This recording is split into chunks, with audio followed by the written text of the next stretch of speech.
El día en que Raúl Velasco humilló a Joan Sebastián y cómo Joan Sebastián se vengó de él. En un pequeño pueblo escondido, entre las montañas de Guerrero, nació un niño destinado a convertirse en leyenda. Un niño que crecería entre tierra, animales y sueños. Sueños demasiado grandes que algunos pensarían que no iba a cumplir, y los cumplió. Ese niño se llamaba José Manuel Figueroa, pero el mundo lo conocería como Joan Sebastián. El rey del jaripeo, el poeta del pueblo, una voz que llevó la nostalgia mexicana a los rincones más inesperados del planeta. Pero detrás de su grandeza hubo tragedia, rechazo, polémicas, enemigos y una batalla final que libró hasta su último aliento. Y también un momento con Raúl Velasco, un momento que pasaría a la historia. Es por eso que hoy conocerás la biografía legendaria de Joan Sebastián. Joan Sebastián nació el 8 de abril de 1951 en Juliantla, Guerrero. Su familia vivía con lo necesario, sin lujos, pero con una riqueza distinta, la de la tierra y las tradiciones. Se dice que a los 7 años, un amigo de su padre le prestó una guitarra por primera vez. Y aunque al principio la tomó como un juego, su relación con la música fue inmediata.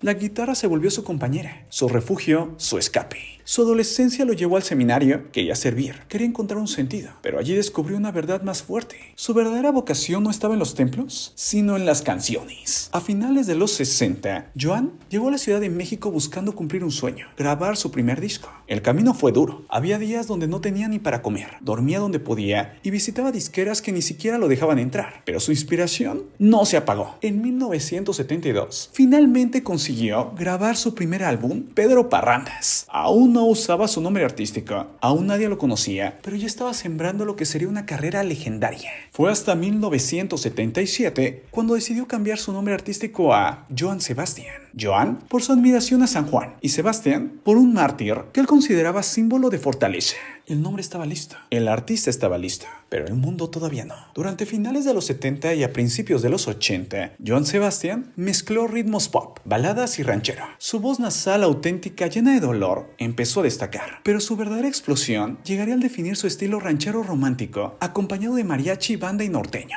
En esa etapa nacieron canciones como Sembrador de Amor, Juliantla, Rumores, Que sea amor. Sus letras hablaban de amores imposibles, de nostalgia, del pueblo, de la vida real, y el público conectó. En 1981, Joan Sebastián creó un concepto que cambiaría su carrera: presentarse en jaripeos montados a caballo. Caballo entrenado, música en vivo, harina llena, y un hombre cantando con un carisma que pocas veces se le volvería a ver. Ese formato lo convertiría en el rey del jaripeo. Sus conciertos eran un espectáculo. Era peligroso, sí, pero era auténtico, era mexicano, era él, Joan Sebastián. Joan Sebastián no fue solo un cantante, fue uno de los compositores más respetados de Latinoamérica. Más de 1000 canciones, más de 50 discos y un dominio absoluto del sentimiento humano. Sus composiciones fueron interpretadas por artistas como Vicente Fernández, Lucero, Alejandro Fernández, Julián Figueroa, José Manuel Figueroa, Rocío Dúrcal y Alberto Vázquez. Ganó una gran cantidad de premios. Parecía que todo era felicidad en su vida, pero su vida también tuvo momentos oscuros. Comencemos hablando de su vida amorosa intensa. Se casó varias veces y tuvo 8 hijos, pero detrás de su hombre fuerte había vulnerabilidad. El dolor más grande de su vida llegó con la pérdida de sus 2 hijos, víctimas de la violencia: Trigo Figueroa en 2006 y Juan Sebastián Figueroa en 2010. Fue un golpe devastador, nadie sale ileso de algo así, y aunque Joan siguió cantando, su mirada ya nunca fue la misma. A lo largo de su carrera, Joan enfrentó rumores sobre todo: supuestos vínculos con grupos criminales, investigaciones federales, problemas fiscales y críticas por su estilo de vida, pero jamás se comprobó que hubiera cometido ningún delito. Para muchos, Joan simplemente era un hombre trabajando en un ambiente donde la inseguridad siempre estuvo ahí, y en medio de esas dificultades ocurrió uno de los episodios más recordados de su carrera: el episodio con Raúl Velasco. Joan Sebastián había comenzado su carrera en 1975 con tan solo 24 años. Su sueño era presentarse en televisión para poder llevar su música a miles de personas. En ese tiempo había un programa llamado Siempre en Domingo, donde cantantes habían hecho leyenda: Luis Miguel, Thalía, Juan Gabriel, Lucero y Flans. El hombre que llevaba Siempre en Domingo era Raúl Velasco, muy querido por el público, pero también muy temido con los artistas. Decían que era como un villano de cuento de hadas, malvado, malvado, malvado. Sabía que era demasiado poderoso y por eso podía hacer lo que quisiera. Ahora bien, Joan Sebastián iba a presentarse en Siempre en Domingo. Saludó a la gente, se le veía muy seguro. Pero en ese momento, ya siendo mayor, después de años de haber iniciado su carrera, recordó esa etapa cuando empezó. Como te comenté, a los 20 y tantos años. en los 70s. Joan Sebastián dijo: había un muchacho soñador que se acercaba mucho y te daba mucha lata por los pasillos. Siempre te andaba persiguiendo, hablándole directamente a Raúl Velasco. Y en ese momento, Joan Sebastián recordó como un día desesperado y se le acercó a Raúl Velasco. Lo abordó y le preguntó: señor Velasco, ¿no tuviera un momento para mí? Y en respuesta, Raúl Velasco se limitó a decirle: no tengo un momento para ti. Estoy muy ocupado. Perdóname. Hasta luego. Fue entonces que ahora que tenía a Raúl Velasco de frente, le podía decir eso. Como cuando Joan Sebastián era un chamaco y tenía 20 y tantos años, Raúl Velasco le había dicho: no tengo tiempo para ti. Y ahí fue cuando Joan Sebastián abrió su corazón y dijo: en ese momento, Raúl me hizo una promesa. Me juré sin coraje, me juré con mucha fe que un día ibas a tener tiempo para mí. Cuando el público escuchó las palabras de Joan Sebastián, aplaudió.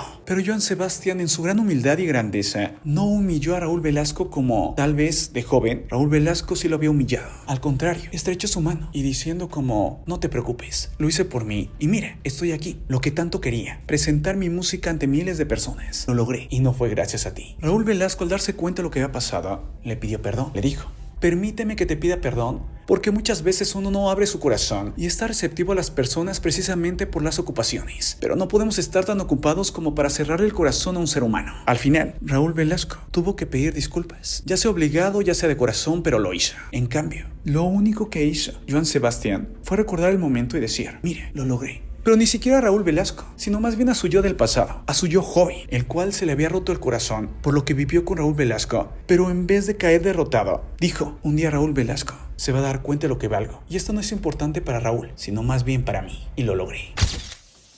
En 1999, Joan Sebastián fue diagnosticado con cáncer en los huesos. Lo enfrentó valientemente durante más de 15 años. Nunca dejó de cantar, nunca dejó de montar, nunca dejó de luchar. Pero finalmente, el 13 de julio del 2015, en su amada Juliantla, su luz se apagó. Pero su voz, sus canciones, sus poemas, sus jaripeos, su estilo, su entrega y su humildad, nunca. Todo eso sigue vivo. Joan Sebastián no murió, solo regresó donde todo comenzó, a la tierra, al campo, al viento, a Juliantla. Y una vez que alguien canta Secreto de Amor, o Tatuajes, o monta un caballo al ritmo de la música, o escucha ese vibrato doloroso que lo caracterizaba, ahí está él, ahí sigue, ahí vivirá para siempre. Joan Sebastián, el rey del jaripeo, el rey de los corazones, el rey de la música, el rey. Yo soy Marco Antonio y esto es Biografías Legendarias.